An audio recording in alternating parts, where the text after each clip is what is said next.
దగ్గర కంటే ఎక్కువ డబ్బు ఎవరి దగ్గర ఉందండి? కుబేరుడు దగ్గర ఉంది. కుబేరుడు దగ్గర లక్ష్మీదేవి కంటే ఎక్కువ. కాబట్టే వెంకటేశ్వర స్వామికి అప్పించిన వాడు ఎవడు? కుబేరుడు, లక్ష్మీదేవి కాదు. అంత డబ్బు ఉంది కుబేరుడిది. పైగా ఆ డబ్బుకి వెంకటేశ్వర స్వామి ఎప్పటికీ వడ్డీ కడుతున్నాడు కానీ అసలు కట్టలేకపోయాడు. అబ్బో మన ఈఎంఐ లాగే ఉన్నాయి, మన ఈఎంఐలు ఎంతసేపు వడ్డీ కట్టానో సరిపోతే అసలు కట్ట. అలాగే ఉంది వెంకటేశ్వర స్వామి పద్ధతి కూడా. అందుకే కుబేరుడు ప్రతిరోజు వెంకటేశ్వర స్వామి గుడి దగ్గరికి వెడతాడు. మళ్ళీ తర్వాత మన పిఠాపురం కుక్కటేశ్వరుడి దగ్గరికి వస్తాడు. ఇద్దరి దగ్గరికి వస్తాడు. ఈశ్వరుడి దగ్గరికి, వెంకటేశ్వరుడి దగ్గరికి రోజు వచ్చి దండం పెట్టుకుంటాడు. తేడా ఉంది.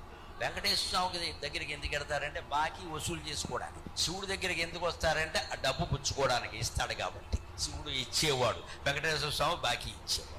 అక్కడ బాకీ వసూలు చేసుకుంటాడు, ఇక్కడ అడిగి పుచ్చుకుంటాడు. అలాగే కుబేరుడికి అంత సంపద ఇచ్చింది శివుడు. అది కాశీఖండంలో గుణనిధి కథలో ఉంటుంది. 10,000 ఏళ్ళు తపస్సు చేస్తే కుబేరత్వం ఇచ్చాడు.